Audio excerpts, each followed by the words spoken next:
Hello everyone, you can call me Freebie Wits, and I'd like to welcome you to another episode of Analyze and Adapt Season 2, where I see if a TV series would work in 3 different mediums. Tabletop as in board and card games, tabletop roleplay like Dungeons & Dragons, and finally as a LARP.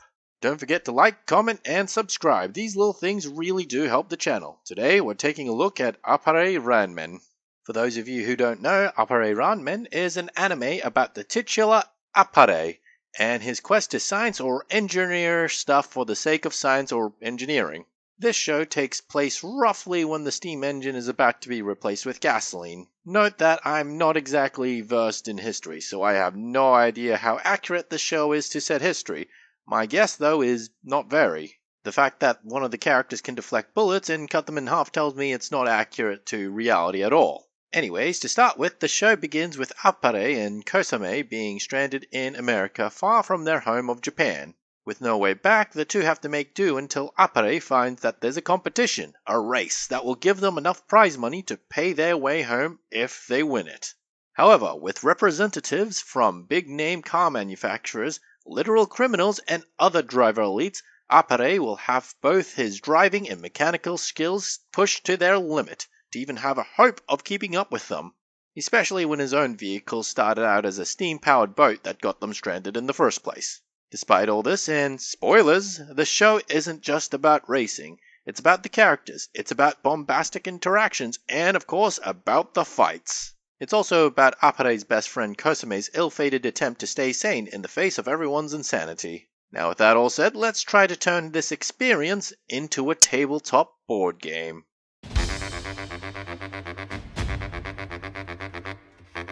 While the show is more than about racing, as I mentioned before, I think focusing on this aspect is the easiest way to adapt it. Personally, I imagine that the board would be a map of America and have spaces that the players would move their cars across, rolling dice and the like to see how fast they go. Now, depending on the vehicle, different modifiers could influence them. Dylan, being sponsored by a large company and being a skilled driver in his own right, would have the ability to roll multiple dice. Chase and his partner, on the other hand, have a larger, slower vehicle and wouldn't be that fast, but in exchange for this plodding speed, wouldn't be as heavily penalized when going through certain obstacles. Appare's vehicle, I imagine, would have the worst stats out of everyone, but would get better and faster the longer the race goes on as he works to improve it. I'd like to imagine if the race went on for long enough, Appare's car might actually sprout rocket boosters with FTL capabilities. Jokes aside, every vehicle/driver combo would have their own advantages and disadvantages. Some, as I said before, would have pure speed, while others would deal with certain obstacles better, which brings me to my next idea. Obstacles. Now, I'm not just talking about ones that are naturally occurring, like rickety bridges, sandstorms, or rocky terrain, but also ones made by the opposing players. It's been shown in the anime that we can have characters cheat in the setting up explosives being the main one that comes to mind.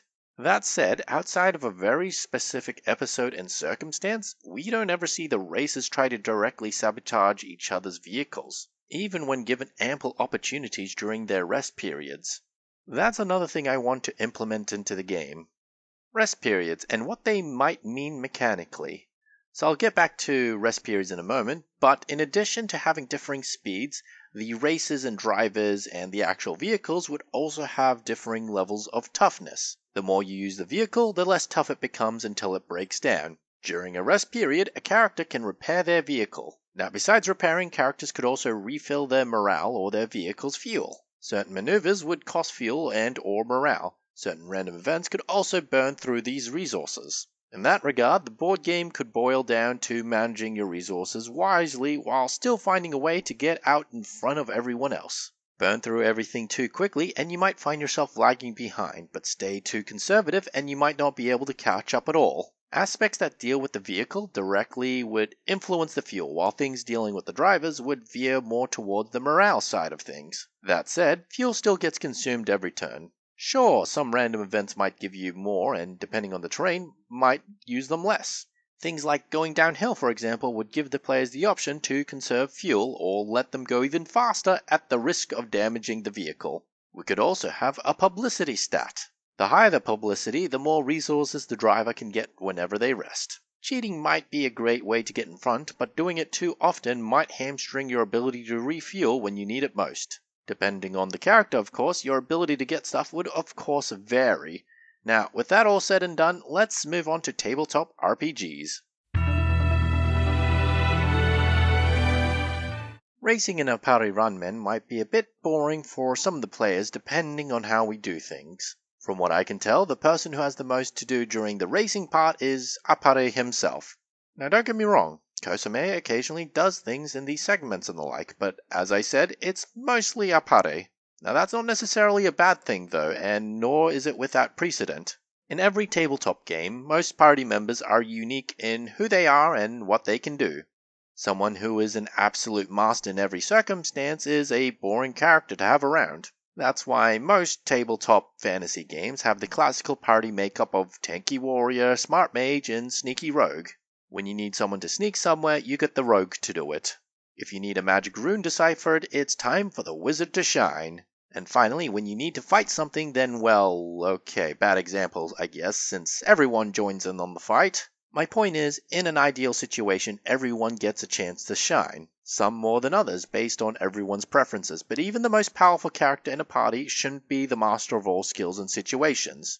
And generally speaking, even if mechanically speaking you do have a player who's more powerful than the others, a good game master and good group, most importantly, the group has to be good about this, the others still have a chance to be in the roleplay limelight. Anyways, Appare, the character, luckily, is only a master when it comes to vehicles and other inventions. Don't get me wrong, he can hold his own in a fight, but against someone who is either expecting his tricks or is built to fight, he loses out. Another convenient aspect of his obsession with vehicles is that he's often shown to tinker with them whenever given the chance, in effect, knocking him out of commission and giving everyone else a chance to shine. Another thing I like about the show from a game master perspective are the other races. Now, I'm not talking about them as characters specifically, even though I do indeed love them as characters. I'm talking about their antagonistic levels. Even though they're competing with each other, it doesn't mean they're actually enemies. Now, I apologize for being so vague, but I am trying to avoid spoilers. Anyways, the fact that most of them aren't at each other's throats means that defeat doesn't mean an end. While losing the race overall might mean the end, I'm talking about checkpoints. In the show, the race is supposed to go from one end of America to the other, and since no one can go fast enough to make the trip in a single run, we have checkpoints, which of course they use to refuel and rest up. Now, reaching an individual checkpoint last might be a defeat, but just like in the show, it doesn't mean an actual defeat. Appare, upon defeat, just knuckles down and continues to work on his ultimate car so that he'll get ahead in the next section of the race. That's something I wish more people would try to do. To make failure an option, to show that the game can continue even after defeat. Obviously, if defeat ends in the destruction of all reality, it would indeed be an end. But outside of that, we just need to be a bit more creative. Maybe the bandits just knock everyone out to use as slaves. Maybe the evil empire keeps the heroes alive to figure out the good kingdom's plans. Maybe the evil cultists want to sacrifice everyone, giving them a chance to escape. Point is, defeat and failure can lead to different fun scenarios, and we shouldn't shy away from it. Anyways, with that all said and done, let's move on to Larp. Now, let's break down this Larp section into two parts. The first section is a hypothetical situation in which we have an unlimited amount of money. The second part assumes we don't, so let's deal with the first one, first. To make an Appare-Ranman LARP, we just need to custom build a bunch of cars and race them from one side of America to the other, all while stocking up at predetermined checkpoints. Certain characters, of course, would have access to blasters. Said blasters would be relatively slow and or large in the projectile department so that the bullets can be dodged or deflected with relative ease. Seriously, guns in that show aren't very lethal except towards background NPCs. Assuming you have all the equipment and vehicles paid for, then you have the character's skills, which in combat can be fudged by giving certain characters higher numbers, which is a bit more difficult to translate for vehicles, unless we're using handicaps here and there. At which point, why race at all? Why not just use little tokens to represent the vehicles and such? Anyways, let's go right ahead to the second part of this Analyze and Adapt LARPing thing. The part where I assume the average LARPer can't just buy or build a custom vehicle for a game. You know, most of us. Anyways, there are several ways we can go about this car thing. The first involves getting bicycles or any number of cheaper vehicles and pretending that they're cars. Now this still runs into the issue that the first part does in the fact that better bikes and better bike riders would have to be handicapped if their in-character vehicles / characters aren't supposed to be fast. To that end, I suggest that racing segments of the game are predetermined based on what happens in between.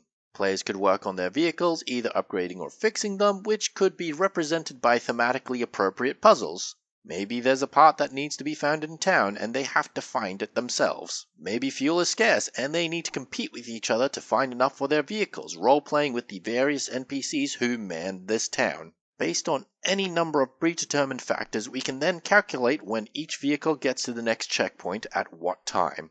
From there, they can get a bonus or penalty for the next leg of the race. That said, racers can tell the game master what their strategy for the specific leg of said race is. Perhaps they intend to go nice and slow or recklessly fast. Maybe they don't even intend to race properly and instead want to run a rival off the road.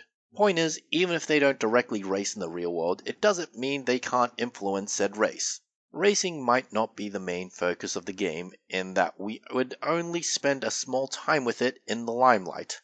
But it would always be the point of it in the same way the murder mystery only has a split moment where the actual murder takes place. Personally, I think it'd work as a sort of metagame. We, as players, participate in the Larp to progress another game almost indirectly, advancing it even without direct input. Okay, I admit I might be using that word a bit wrong, but I hope you get my point regardless. I think it'd work as a Larp is what I'm trying to get at.